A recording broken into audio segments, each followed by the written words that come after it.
क्रियात्मक इकाई है। यह क्रियात्मक इकाई है। Fundamental unit of A kidney. इसका स्ट्रक्चर देखते हैं, स्ट्रक्चर कैसे बनेगा।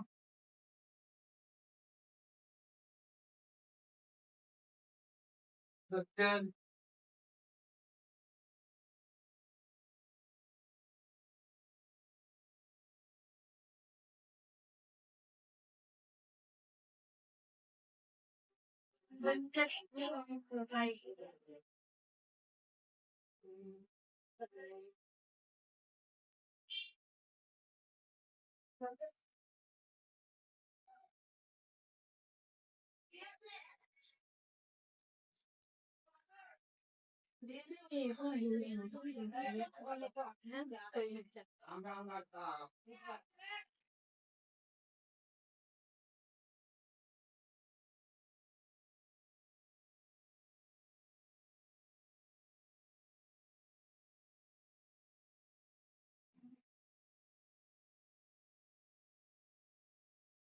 ये है तुम्हारा, इसको बोलते हैं afferent arteriole. Afferent arteriole, afferent arteriole, इसको बोलते हैं efferent arteriole. Efferent arteriole, efferent arteriole. ये है glomerulus, glomerulus, glomerulus, glomerulus, glomerulus. और ये है वुमेन कैप्सूल, वुमेन कैप्सूल,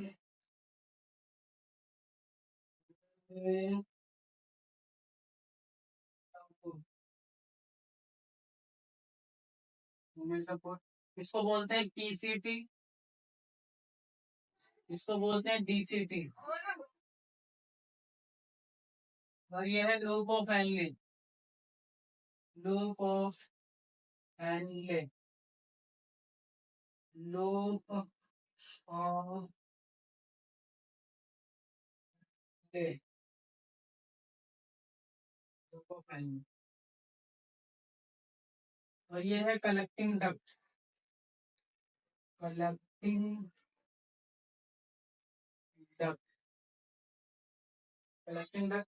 संग्राहक नलिका, संग्राहक नलिका,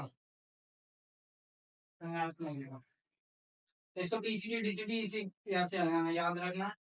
प्रॉक्सिमल कॉन्जुगेटेड ट्यूब्यूल्स बोलते हैं इसको, प्रॉक्सिमल कॉन्जुगेटेड ट्यूब्यूल्स। डीसीटी को क्या बोलते हैं, district, district conjugated tubule.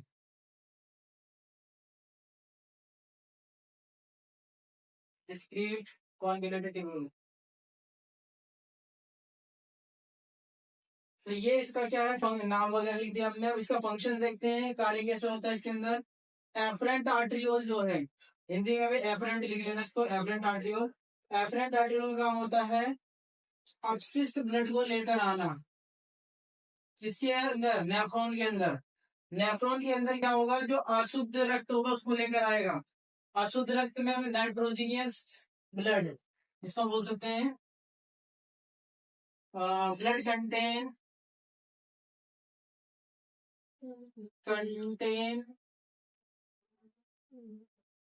Nitrogenous, nitrogenous waste, nitrogenous waste, nitrogenous waste, जिस रक्त के अंदर नाइट्रोजन युक्त अपशिष्ट पदार्थ मौजूद होता है उसको यहाँ से भेजा जाता है किडनी के पास। यहाँ पर आएगा तो हाई प्रेशर के साथ आएगा वो, हाई प्रेशर, उच्च दाब, उच्च दाब। जो ब्लड आ रहा है बहुत हाई प्रेशर के साथ आ रहा है। जब ये हाई प्रेशर के साथ आ रहा है तो इसके अंदर क्या होगा, ब्लड के अंदर बहुत सारी चीजें मौजूद होती हैं। क्या क्या होता है ब्लड के अंदर, आरबीसी, डब्ल्यूबीसी, प्लेटलेट्स, बाकी सारी चीजें होती हैं। तो कहाँ लिखे इसको, यहाँ लिख लेते हैं।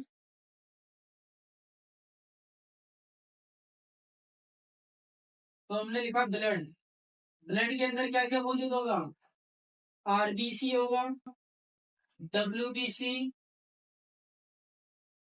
प्लेटलेट्स, प्लेटलेट्स, और क्या क्या होगा, और यूरिक एसिड, और क्या होगा, ग्लूकोज, और क्या होगा, वाटर, वाटर होगा, अमोनिया होगा इसके अंदर,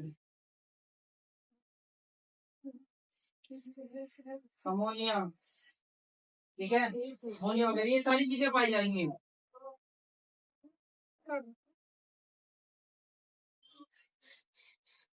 तो जैसे यहाँ पर आएगा वो हाई प्रेशर के साथ आएगा तो जो छोटे छोटे मॉलिक्यूल्स होंगे वो बाहर निकल जाएंगे, क्योंकि इसके अंदर छोटे छोटे होल्स पाए जाते हैं, पोर्स होते हैं।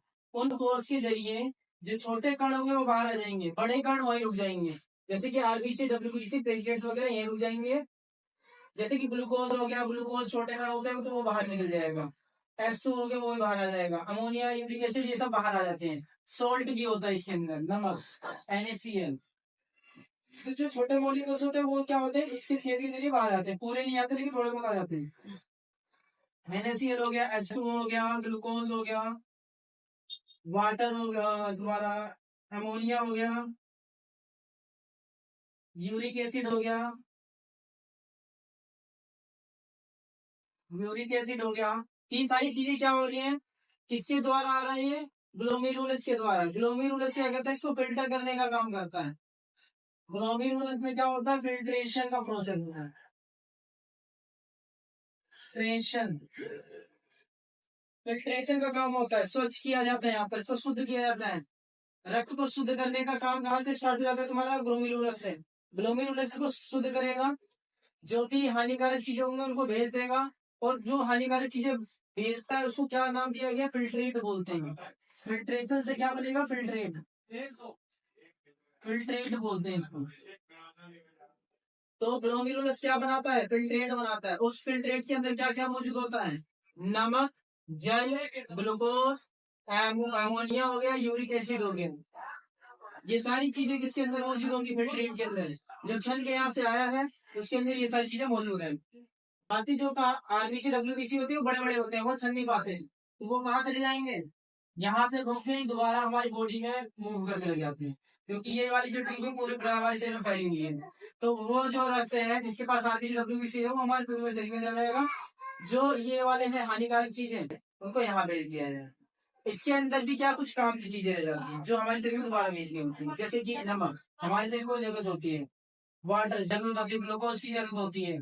तो इन चीजों की हमारे शरीर की जरूरत है तो वापिस भेजना है, क्योंकि अगर ये निकल गया तो हमारे शरीर में कमी हो जाएगी, पानी की कमी हो जाएगी, नमक की कमी हो जाएगी, ग्लूकोज की कमी हो जाएगी, तो इसलिए भेजना है। अब कैसे भेजा जाएगा, जो वुमेन कैप्सूल है वो क्या करेगी, एब्जॉर्ब करने का काम करेगी। इसको क्या करेगी, एब्जॉर्ब करती है, एब्जॉर्ब करना, अवशोषण इसको बोलते हैं। अवशोषण मतलब अवशोषित करता है, किसको अवशोषित करता है, फिल्ट्रेट में जो काम की चीजें, इंपॉर्टेंट चीजें होंगी उनको क्या करेगा, एब्जॉर्ब कर लेगा।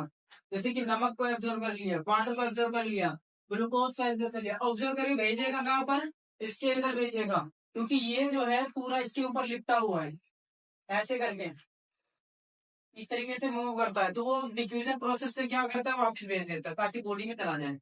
तो बाकी चीजें एब्जॉर्ब हो चुकी है, फिर क्या करेगा उसको, जब एब्जॉर्प्शन का प्रोसेस हो चुका है तो यहाँ पे भेज देगा, ट्रांसफर कर देगा। किसके पास जाएगा, या DCT के पास और PCT के पास। प्रोक्सिमल कॉन्वोल्यूटिव व्यूज, इसका काम क्या होता है? इसका काम भी वही होता है, जो भी चीजें आ रही हैं अगर उसके अंदर इंपॉर्टेंट चीजें हैं, काम की चीजें हैं, तो उसको रीअब्जॉर्व कर लेना, बाकी हानिकारक चीजों को वही छोड़ देना। रीअब्जॉर्व करके किसके पास भेज देगा? ये इस वाले ट्यूब, कैपिलरीज होती है बहुत सारी इसके पास, ट्यूब्स होती हैं, उन्हें ट्यूबों को वापस देता है जो हमारे शरीर में फैला देती हैं, भेज देती हैं। बाकी जो बचा हुआ चीज होता है, अपशिष्ट चीज है, उनको यहाँ भेज देता है लूपोफैली के पास। अब लूपोफैली के पास जाएगा तो ये किस चीजों को लेगा? ये लेगा नमक, NaCl और जल।